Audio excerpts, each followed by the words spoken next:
본문 안에는 화해에 대한 아주 참 너무나 감사한 말씀이 들어 있습니다. 여러분, 두 사람이 분쟁 중에 있습니다. 한 사람이 다른 사람을 사기를 치든 상해를 입히든 피해를 입혔습니다. 입혀서 그러면 이런 일이 벌어지면 먼저 형사상 문제가 생기죠. 그러면 이제 대가를 치러야 됩니다.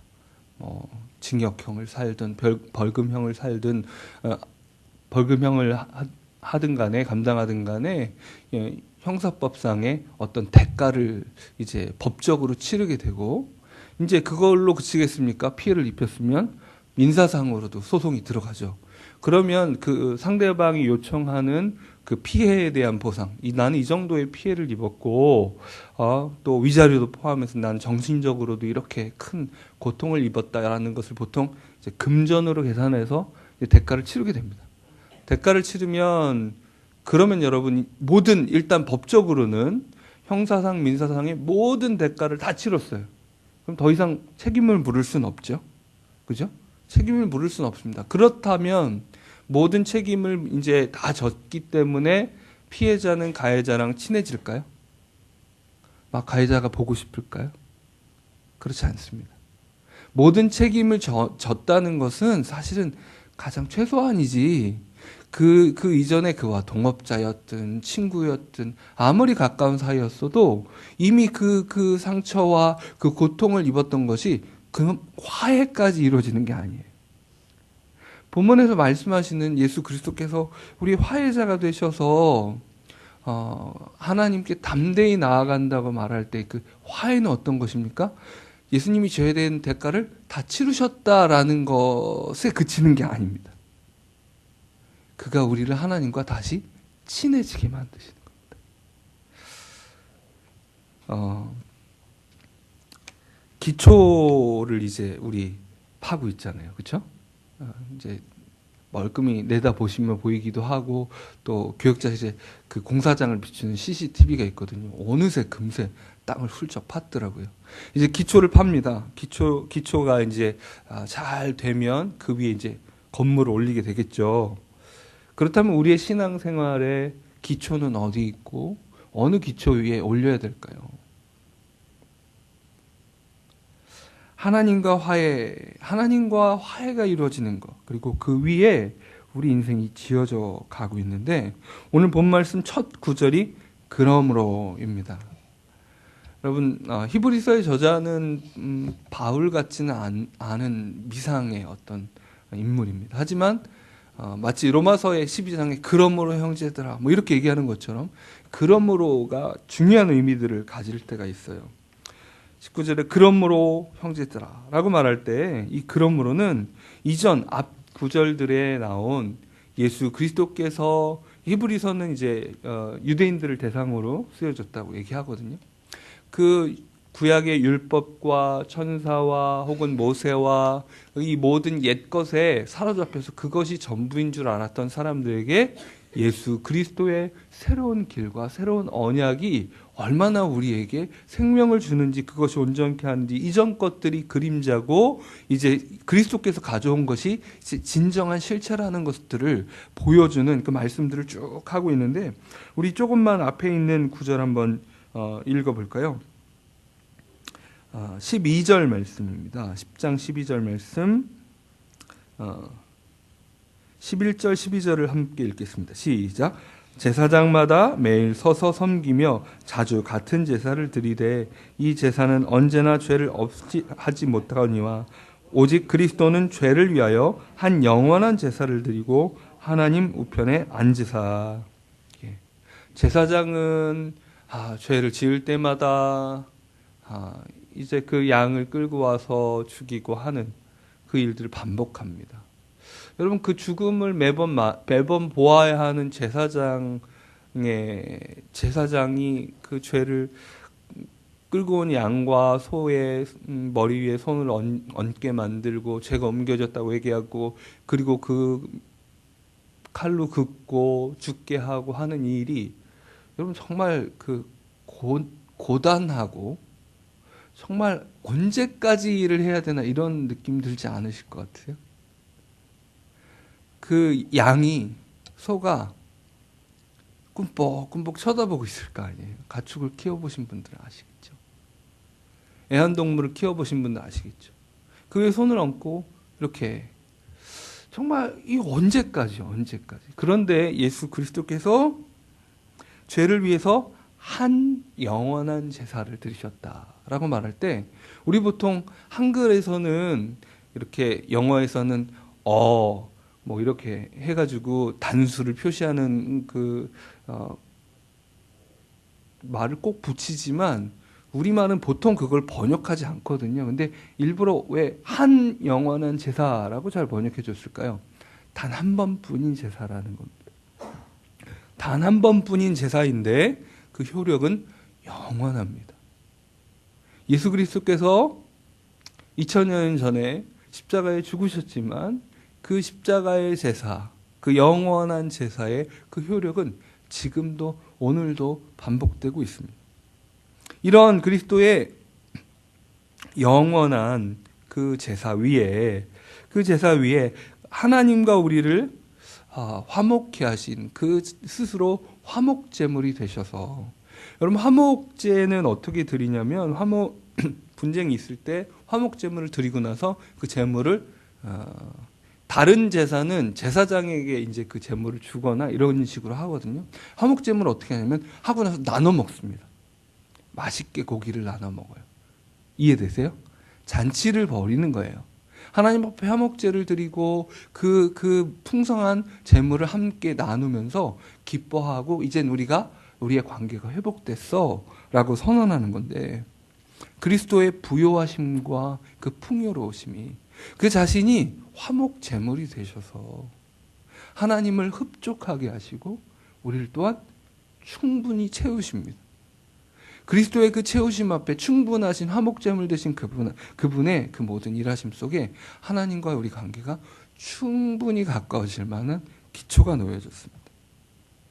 이제 그러므로 라고 말할 때, 율법의 제사를 넘어선 온전한 제사, 자신을 화목제물로 한 영원한 제사로 드리신 제사장이신 예수 그리스도를 바라보며 그분이 그렇게 하셨으므로 그러므로라고 얘기는, 또한 그러므로에는 뭐가 담겨 있냐면, 오늘 본문 말씀에도 다시 한번 나오지만 스스로의 몸을 찢으셔서 지성소와 성소와 지성소를 가리고 있던 그 휘장을 찢으셔서 자신의 몸을 찢으심으로 하나님께로 가는 그 내밀한 교제의 문을 열어주신 그리스도의 행하심이 있었으므로, 길이 되어주셨으므로, 또 오늘 본문에 다시 한번 나오는 부분이 다시 한번 요약되고 있죠. 이제 하늘 보좌 옆에서, 보좌 우편에서 계신 그분이 우리에게 근원적인 지성소, 하늘 보좌가 그 진짜 지성소거든요. 천막으로 지어놓고 성전으로 지어놓은 그 지성소는 하나님을 만나는 곳이다. 이제 법궤가 있었고 법궤 위에 천사의 조각이 있었습니다. 그러면 천사의 천사 그룹 천사의 날개 이렇게 감싸 있는 그 사이를 시은소라고 불렀어요. 시은소라고, 하나님께서 좌정하시는 자리라고 그렇게 이야기하는. 그런데 거기는 어떻습니까? 구약에 따른 그림자죠. 어떻게 하나님께서 그 조그마한 법궤가 그분의 거처가 될 수 있겠습니까? 성막이 그의 모든 거처가 될 수 있겠습니까? 그런데 하늘 보좌, 진짜 하나님의 그 임재 앞에, 그 존전 앞에 예수 그리스도께서 나아가셔서 그 보좌 우편에 계시고 그곳에서 다스리고 계십니다. 그곳에서 21절 보면 또 하나님의 집 다스리는 큰 제사장이 계심에라고 하면서 제사장 되신 예수 그리스도께서 그 보좌 옆에서 그 진정한 지성소에서 친히 그곳에 상주하시면서, 구약의 제사장은 어땠죠? 대속죄에 단 한 번 들어가는 거예요. 그것도 끈 매달아 가지고 들어갑니다. 범죄하면 바로 죽어버립니다. 하지만 항상 그 보좌 앞에서 그 지성소 안에서 우리 대제사장 되신 예수 그리스도께서 항상 거하시면서 우리를 향하여 항상 중보하십니다.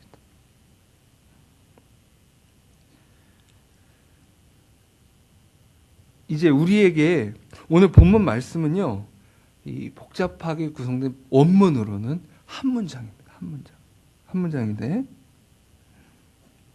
우리에게 두 가지가 있다고 얘기합니다. 첫 번째로는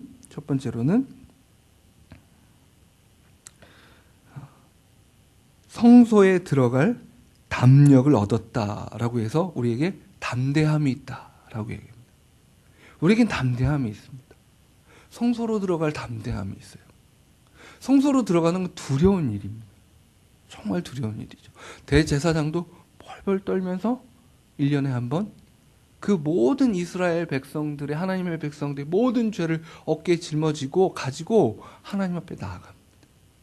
그리고 그때 범죄하면 그때 하나님 앞에 거룩치 않은 모습과 마음으로 그것에 있으면 바로 하나님이, 지성소는 거룩함 이외의 것이 용납되지 않아요. 죄악이 있을 수 없어요. 하나님 앞에 있을 수 없어요. 그러니까 죄악을 용서받기 위해 나아간 그 자리지만 대제사장은 미리 하나님 앞에 속죄 의식을 행하고 지성소로 나가는 겁니다. 거룩하지 못하면 곧바로 죽어요. 그러면 딸랑딸랑 방울을 매달고 들어갔는데 딸랑 소리가 안 들리면 어떻게 된 거예요? 죽은 거예요. 그러면 주를 안으로 들어가면 또 죽어버리니까, 거룩지 않은, 또 허락되지 않은 대제사장이 아닌 인생이 들어가면 또 죽으니까 시체를 수습하러 들어갈 방법조차 없으니까 줄을 매다는 거예요. 그래서 시체를 끌어냅니다. 얼마나 두려웠을지 아시겠어요? 또 한 장면이 기억에 떠오릅니다. 다윗이 법궤가 이제 법궤가 블레셋에 갔다가 돌아왔을 때 이제야 예루살렘으로 이 법궤를 옮겨가자 하고 옮겨가던 장면 기억나십니까? 거기에서 우사가 덜컹 할 때 법궤가 넘어지는 걸 막기 위해 잡았더니 어떻게 됐습니까? 곧바로 하나님께서 치셨다라고 말하며 죽습니다. 법궤가 있는 자리가 지성소예요. 법궤가 하나님의 보좌라고 생각하시면 됩니다. 그러니 거룩하지 않은 인생이, 자격이 없는 인생이 그 지성소의 그 영역을 침범했을 때 일어나는 그 일들, 이스라엘 사람들은 모두 기억하는 거예요. 지금 유대의 모든 전통들을 가지고 있는 이 히브리서 서신서를 읽고 있는 사람은 그것이 얼마나 두려운 일인지를 알고 있습니다. 그런데 지금 뭐라고 얘기해요? 우리는 지성소로 들어갈 담력을 얻었다. 우리에겐 그 담대함이 있습니다. 이스라엘 히브리 사람들, 유대인의 상식으로는 도저히 이해할 수 없는 그 담대함. 지금도 예루살렘에는 성전터가 있죠. 유대인들이 거기에 쉽게 들어가지 않습니다. 왜냐하면 예전에 성전이었던 그 자리를 자기가 밟을지도 모르잖아요. 어디가 지성소 자리인 줄 알고 자기가 들어가요. 그죠? 그런 두려움이 아직도 있어요. 그런데 담대함을 얻었다라고 말하는 겁니다. 여러분, 이게 상상이 되십니까? 우리는 하나님의 임재 앞에 들어갈 담력을 얻은 사람들입니다. 야, 이게 어떻게 설명이 될까요? 구약의 제사장들과 선지자들로 치면 정신 나간 놈들이죠. 정신 나간 인생들이에요. 어떻게 하나님의 임재 앞에 나가겠다고, 죽으려고. 그런데 우리에겐 담력이 있습니다. 또 두 번째 우리에게 있는 것이 무엇입니까? 큰 대제사장이 계심에, 이게 문법적으로 우리에게 있다라고 말하는 두 번째, 큰 대제사장이 계신다. 아까 말씀드렸다시피 지성소에 상주하고 계시는 대제사장입니다. 대속죄일 한 번에 1년에 한 번 들어가서 죄를 용서를 구하는 그 대제사장이 아니고 항상 보좌 앞에서 항상 우리의 중보자가 되어주시는 그 대제사장이 통치자로서 거기에 계십니다. 이제 우리는 그 기초 위에서 이 세 가지 겉면을 또 이 히브리서 기자는 하고 있습니다. 우리가 마음의 뿌림을 받아 22절을 한번 읽어볼까요? 시작. 우리가 마음의 뿌림을 받아 악한 양심으로부터 벗어나고 몸은 맑은 물로 씻음을 받았으니 참 마음과 온전한 믿음으로 하나님께 나아가자. 이제 우리가 대제사장이 이 지성소에 나갈 때 어떻게 합니까? 그 속죄의식과 정결예를 하거든요. 우리 예수 그리스도 안에서 정결케 되었으므로 그 하나님 앞에 나아가자. 우리 예배 드릴 때도 어떻게 합니까? 예배 중에 참회의 기도 시간이 있잖아요.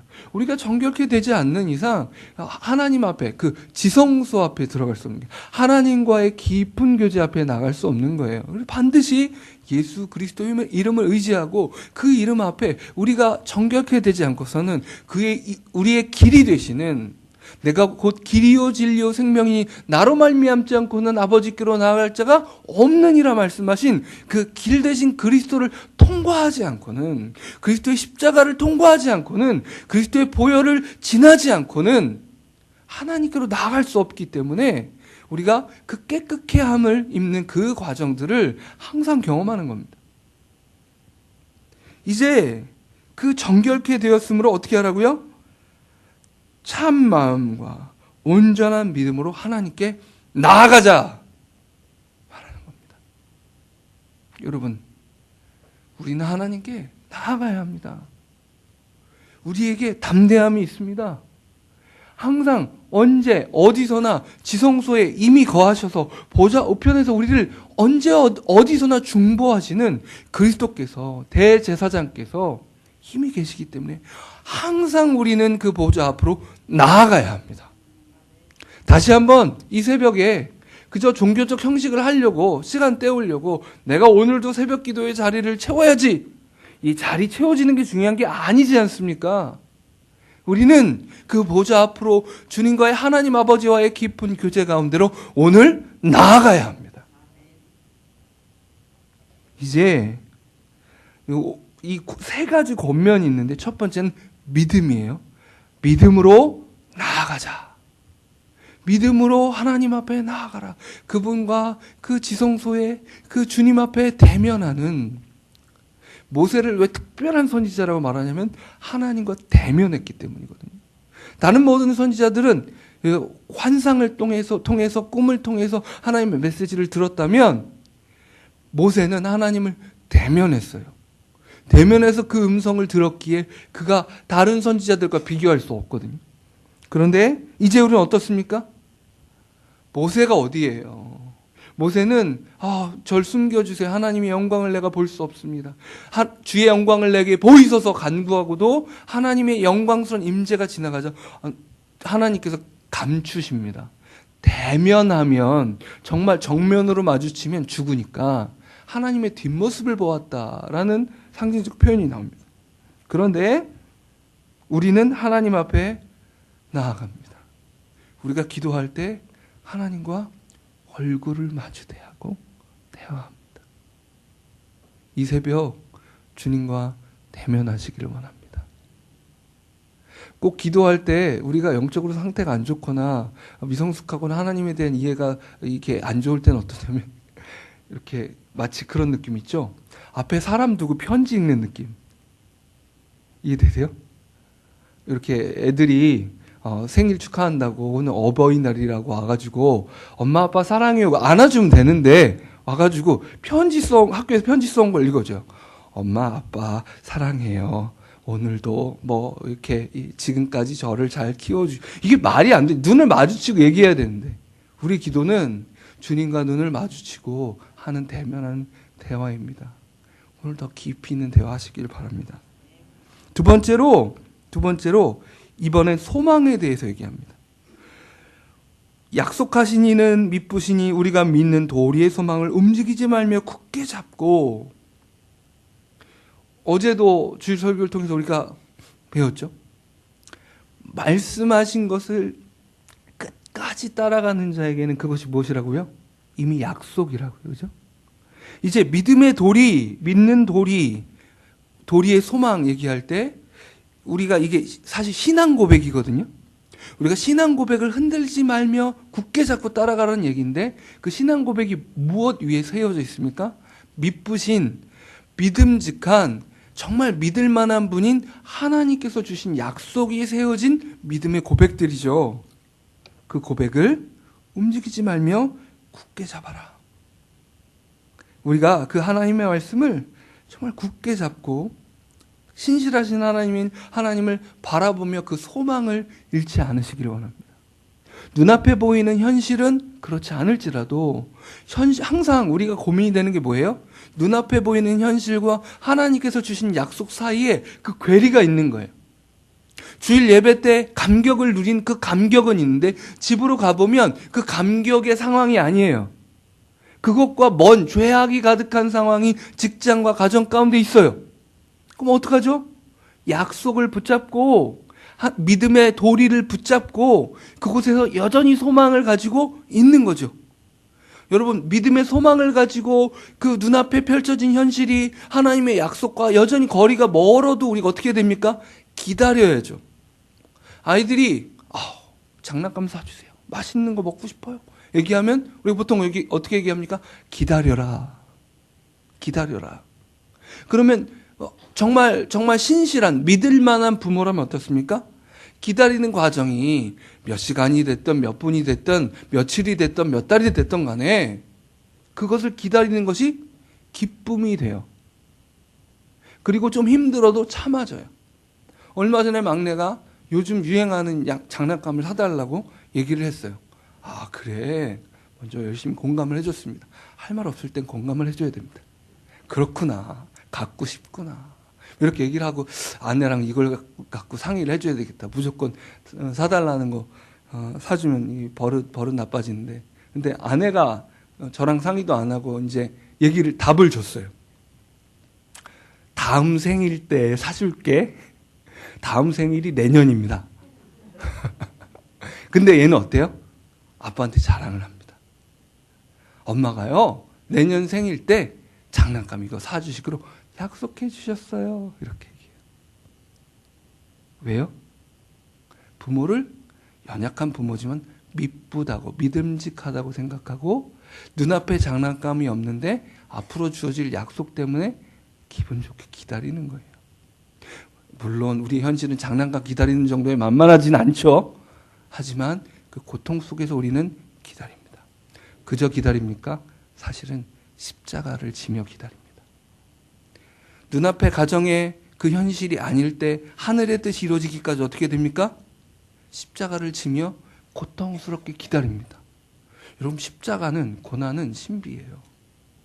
그 기다림을 통해 하늘의 뜻이 이 땅 가운데 임합니다. 우리의 죄된 현실과 죄된 인생과 하늘을 이어주는 것이 무엇이에요? 예수 그리스도의 십자가잖아요. 눈앞에 보이는 죄 때문에 너무나 답답한 나의 가정과 나의 직장과 나의 인생과 하나님의 뜻이, 우리 주기도문 외우잖아요. 하나님 나라가 임하시오며 하늘의 뜻이 이룬 것 같이 땅에서 이루어지기를 원합니다. 이 눈앞에 있는 현실 가운데 이루어지기까지 우리가 감당해야 될 몫이 십자가입니다. 우리의 몫의 십자가. 기다림이 있습니다. 이제 마지막으로 사랑의 권면을 하고 있어요. 뭐예요? 서로 돌아보아 사랑과 선행을 격려하며 얘기합니다. 이제 우리가 공동체로서 사랑을 행하기를 하나님 원하십니다. 공동체 안의 사랑으로 서로를 돌보며 서로가 선을 행하기에 힘쓰기를 원합니다. 이 가운데 핵심적인 부분이 예배입니다. 공동체 예배예요. 왜냐하면 공동체 예배가 무엇을 통해 세워졌죠? 예수 그리스도의 희생을 통해서 세워졌기 때문입니다. 그것을 경시 여긴다면 여러분, 교회가 아무리 연약하고 아무리 미련하고 아무리 그래도 가나안 성도는 무엇을 돌아봐야 돼요? 그리스도의 그 희생과 그 핏부림에 그분이 놓아주신 그 길이 얼마나 귀하고 아름다운 것인지를 다시 한번 묵상하고 그 연약한 교회 가운데로 돌아와야 합니다. 그리고 함께 하나님 앞에 그 연약함을 짊어지고 나아가야 합니다. 예수 그리스도께서 오실 그날을 생각하기 때문입니다. 그런데 여러분, 이 공동체 안에서 사랑하는 것 한 가지만 더 말씀드리면, 안타까운 일이지만 여러분, 저는 많은 경우들을 통해서 그리고 실제적으로 이렇게 믿습니다. 우리 교회가 건강한 교회인가를 돌아보려면 무엇을 보면 되냐면 우리의 가정들을 보면 됩니다. 왜 그럴까요? 우리가 주일마다 모여서 많이 목장 모임도 삶도 나누지만 같이 살진 않잖아요. 우리 낱낱이 실체를 까발리질 않아요. 그런데 공동생활, 기본적으로 가정이죠. 공동생활에는 우리의 실체가 드러나요. 가정 안에서 경험하는 것만큼 우리는 복음적입니다. 그래서 이 교회 저 교회 할 것 없이 많은 교회에서 일어난 일이 뭔지 아세요? 수련회를 가거나 전도여행을 가서 분란과 분쟁이 일어나서 어려움을 겪는 경우들이 있어요. 왜 그럴까요? 우리의 삶이 복음적이지 않기 때문이에요.